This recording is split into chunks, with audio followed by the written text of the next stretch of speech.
Judges chapter 16. One day Samson went to Gaza, where he saw a prostitute.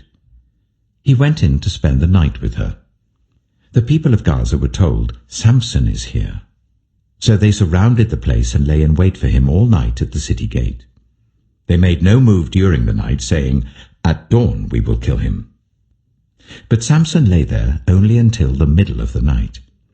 Then he got up and took hold of the doors of the city gate, together with the 2 posts, and tore them loose, bar and all. He lifted them to his shoulders and carried them to the top of the hill that faces Hebron. Some time later, he fell in love with a woman in the valley of Sorek, whose name was Delilah. The rulers of the Philistines went to her and said, "See if you can lure him into showing you the secret of his great strength, and how we can overpower him, so that we may tie him up and subdue him. Each one of us will give you 1,100 shekels of silver." So Delilah said to Samson, "Tell me the secret of your great strength, and how you can be tied up and subdued." Samson answered her, "If anyone ties me with 7 fresh bowstrings that have not been dried, I'll become as weak as any other man." Then the rulers of the Philistines brought her 7 fresh bowstrings that had not been dried, and she tied him with them. With men hidden in the room, she called to him, "Samson, the Philistines are upon you." But he snapped the bowstrings as easily as a piece of string snaps when it comes close to a flame.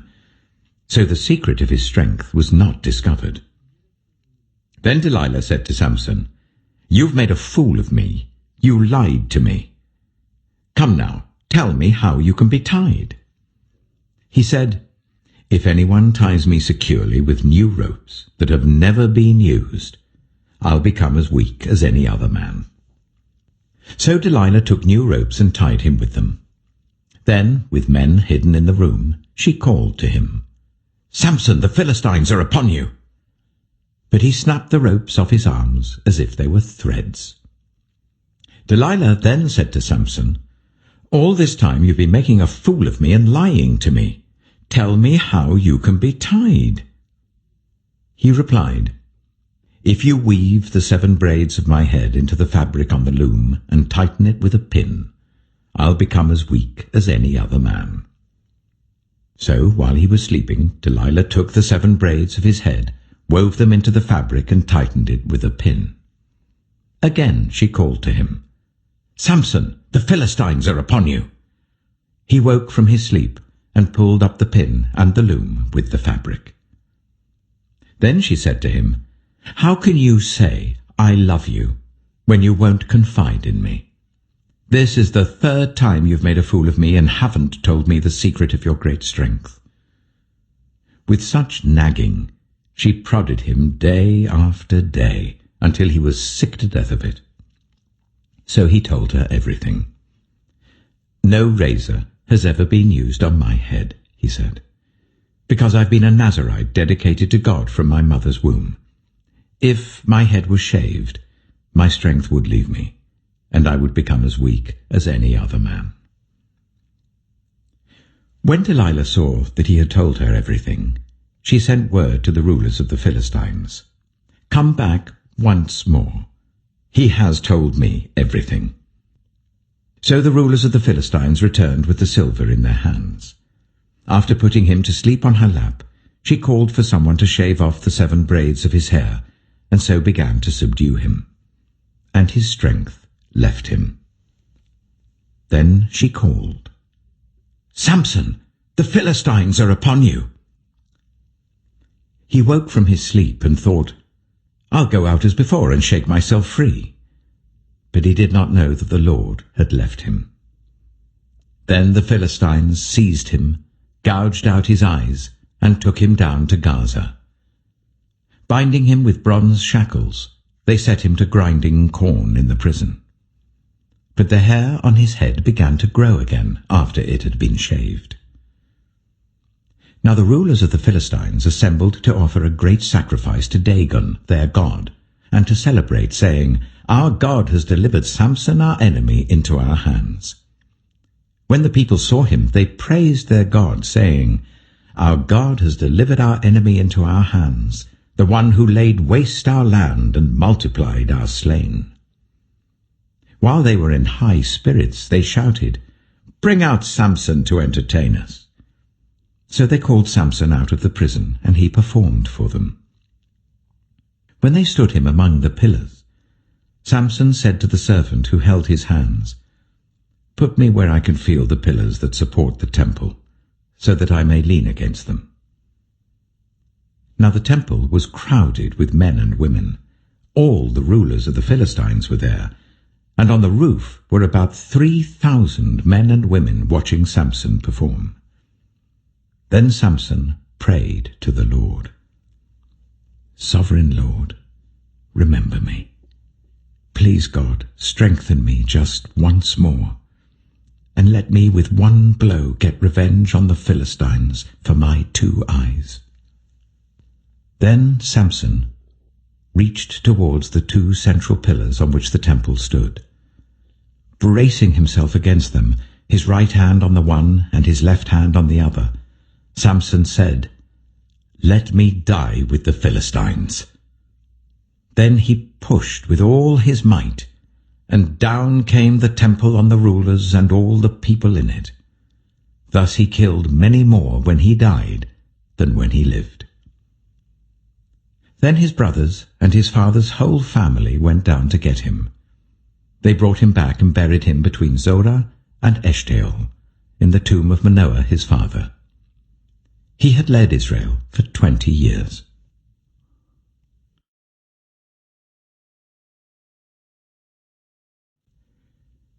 Judges chapter 17.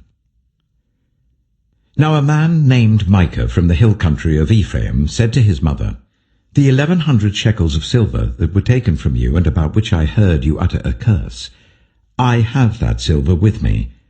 I took it." Then his mother said, "The Lord bless you, my son." When he returned the 1,100 shekels of silver to his mother, she said, "I solemnly consecrate my silver to the Lord for my son to make an image overlaid with silver. I will give it back to you." So after he returned the silver to his mother, she took 200 shekels of silver and gave them to a silversmith who used them to make the idol, and it was put in Micah's house. Now this man Micah had a shrine, and he made an ephod and some household gods, and installed one of his sons as his priest. In those days Israel had no king. Everyone did as they saw fit. A young Levite from Bethlehem in Judah, who had been living within the clan of Judah, left that town in search of some other place to stay. On his way, he came to Micah's house in the hill country of Ephraim. Micah asked him, "Where are you from?"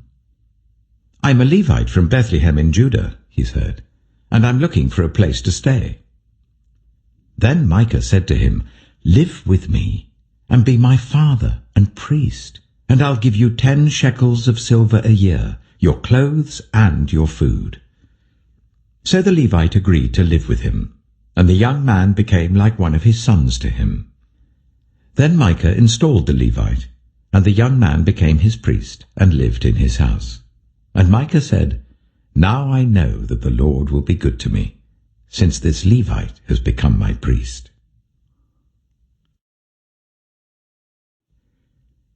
Judges chapter 18. In those days Israel had no king.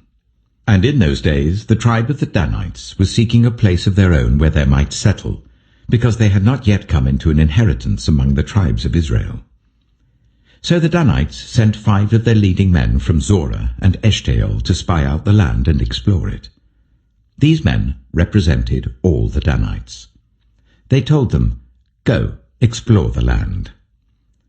So they entered the hill country of Ephraim and came to the house of Micah, where they spent the night. When they were near Micah's house, they recognized the voice of the young Levite. So they turned in there and asked him, "Who brought you here? What are you doing in this place? Why are you here?" He told them what Micah had done for him, and said, "He has hired me, and I am his priest." Then they said to him, "Please inquire of God to learn whether our journey will be successful." The priest answered them, "Go in peace. Your journey has the Lord's approval." So the 5 men left and came to Laish, where they saw that the people were living in safety, like the Sidonians, at peace and secure. And since their land lacked nothing, they were prosperous. Also, they lived a long way from the Sidonians and had no relationship with anyone else. When they returned to Zorah and Eshtaol, their fellow Danites asked them, "How did you find things?" They answered, "Come on, let's attack them. We have seen the land, and it is very good. Aren't you going to do something? Don't hesitate to go there and take it over. When you get there, you'll find an unsuspecting people and a spacious land that God has put into your hands, a land that lacks nothing whatever." Then 600 men of the Danites, armed for battle, set out from Zorah and Eshtaol. On their way, they set up camp near Kiriath-Jearim in Judah. This is why the place west of Kiriath-Jearim is called Manahath Dan to this day. From there they went on to the hill country of Ephraim and came to Micah's house. Then the 5 men who had spied out the land of Laish said to their fellow Danites, "Do you know that one of these houses has an ephod, some household gods, and an image overlaid with silver? Now you know what to do." So they turned in there and went to the house of the young Levite at Micah's place and greeted him. The 600 Danites, armed for battle, stood at the entrance of the gate. The 5 men who had spied out the land went inside and took the idol, the ephod, and the household gods, while the priest and 600 armed men stood at the entrance of the gate. When the 5 men went into Micah's house and took the idol, the ephod, and the household gods, the priest said to them, "What are you doing?" They answered him, "Be quiet, don't say a word. Come with us and be our father and priest. Isn't it better that you serve a tribe and clan in Israel as priest, rather than just one man's household?" The priest was very pleased. He took the ephod, the household gods, and the idol, and went along with the people. Putting their little children, their livestock, and their possessions in front of them, they turned away and left. When they had gone some distance from Micah's house, the men who lived near Micah were called together and overtook the Danites. As they shouted after them, the Danites turned and said to Micah, "What's the matter with you that you called out your men to fight?" He replied, "You took the gods I made, and my priest, and went away. What else do I have? How can you ask, 'What's the matter with you?'" The Danites answered, "Don't argue with us, or some of the men may get angry and attack you, and you and your family will lose your lives." So the Danites went their way, and Micah, seeing that they were too strong for him, turned round and went back home. Then they took what Micah had made, and his priest, and went on to Laish against a people at peace and secure. They attacked them with the sword and burned down their city. There was no one to rescue them because they lived a long way from Sidon and had no relationship with anyone else. The city was in a valley near Beth Rehob. The Danites rebuilt the city and settled there. They named it Dan, after their ancestor Dan, who was born to Israel, though the city used to be called Laish. There the Danites set up for themselves the idol, and Jonathan, son of Gershom, the son of Moses, and his sons were priests for the tribe of Dan until the time of the captivity of the land.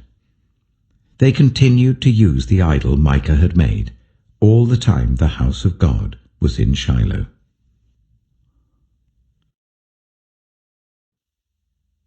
Psalm 78. My people, hear my teaching. Listen to the words of my mouth. I will open my mouth with a parable. I will utter hidden things, things from of old, things we have heard and known, things our ancestors have taught us. We will not hide them from their descendants. We will tell the next generation the praiseworthy deeds of the Lord, his power and the wonders he has done. He decreed statutes for Jacob and established the law in Israel, which he commanded our ancestors to teach their children, so the next generation would know them, even the children yet to be born, and they in turn would tell their children. Then they would put their trust in God, and would not forget his deeds, but would keep his commands. They would not be like their ancestors, a stubborn and rebellious generation, whose hearts were not loyal to God, whose spirits were not faithful to him. The men of Ephraim, though armed with bows, turned back on the day of battle. They did not keep God's covenant and refused to live by his law. They forgot what he had done, the wonders he had shown them. He did miracles in the sight of their ancestors, in the land of Egypt, in the region of Zoan. He divided the sea and led them through. He made the waters stand up like a wall. He guided them with the cloud by day and with light from the fire all night. He split the rocks in the wilderness and gave them water as abundant as the seas. He brought streams out of a rocky crag and made water flow down like rivers. But they continued to sin against him, rebelling in the wilderness against the Most High. They willfully put God to the test by demanding the food they craved. They spoke against God. They said, "Can God really spread a table in the wilderness?" True, he struck the rock, and water gushed out, streams flowed abundantly, but can he also give us bread? Can he supply meat for his people? When the Lord heard them, he was furious. His fire broke out against Jacob, and his wrath rose against Israel, for they did not believe in God or trust in his deliverance. Yet he gave a command to the skies above and opened the doors of the heavens. He rained down manna for the people to eat. He gave them the grain of heaven. Human beings ate the bread of angels. He sent them all the food they could eat. He let loose the east wind from the heavens, and by his power made the south wind blow. He rained meat down on them like dust, birds like sand on the seashore. He made them come down inside their camp, all around their tents. They ate till they were gorged. He had given them what they craved. But before they turned from what they craved, even while the food was still in their mouths, God's anger rose against them. He put to death the sturdiest among them, cutting down the young men of Israel. In spite of all this, they kept on sinning. In spite of his wonders, they did not believe. So he ended their days in futility and their years in terror. Whenever God slew them, they would seek him. They eagerly turned to him again. They remembered that God was their rock, that God Most High was their Redeemer. But then they would flatter him with their mouths, lying to him with their tongues. Their hearts were not loyal to him. They were not faithful to his covenant. Yet he was merciful. He forgave their iniquities and did not destroy them. Time after time he restrained his anger and did not stir up his full wrath. He remembered that they were but flesh, a passing breeze that does not return. How often they rebelled against him in the wilderness and grieved him in the wasteland. Again and again they put God to the test. They vexed the Holy One of Israel. They did not remember his power. The day he redeemed them from the oppressor, the day he displayed his signs in Egypt, his wonders in the region of Zoan. He turned their river into blood. They could not drink from their streams. He sent swarms of flies that devoured them and frogs that devastated them. He gave their crops to the grasshopper, their produce to the locust. He destroyed their vines with hail and their sycamore figs with sleet. He gave over their cattle to the hail, their livestock to bolts of lightning. He unleashed against them his hot anger, his wrath, indignation, and hostility, a band of destroying angels. He prepared a path for his anger. He did not spare them from death, but gave them over to the plague. He struck down all the firstborn of Egypt, the firstfruits of manhood in the tents of Ham. But he brought his people out like a flock. He led them like sheep through the wilderness. He guided them safely, so they were unafraid. But the sea engulfed their enemies. And so he brought them to the border of his holy land, to the hill country his right hand had taken. He drove out nations before them and allotted their lands to them as an inheritance. He settled the tribes of Israel in their homes. But they put God to the test and rebelled against the Most High. They did not keep his statutes. Like their ancestors, they were disloyal and faithless, as unreliable as a faulty bow. They angered him with their high places. They aroused his jealousy with their idols. When God heard them, he was furious. He rejected Israel completely. He abandoned the tabernacle of Shiloh, the tent he had set up among humans. He sent the ark of his might into captivity, his splendor into the hands of the enemy. He gave his people over to the sword. He was furious with his inheritance. Fire consumed their young men, and their young women had no wedding songs. Their priests were put to the sword, and their widows could not weep. Then the Lord awoke as from sleep, as a warrior wakes from the stupor of wine. He beat back his enemies. He put them to everlasting shame. Then he rejected the tents of Joseph. He did not choose the tribe of Ephraim, but he chose the tribe of Judah, Mount Zion, which he loved. He built his sanctuary like the heights, like the earth that he established forever. He chose David, his servant, and took him from the sheepfolds. From tending the sheep he brought him to be the shepherd of his people Jacob, of Israel his inheritance. And David shepherded them with integrity of heart.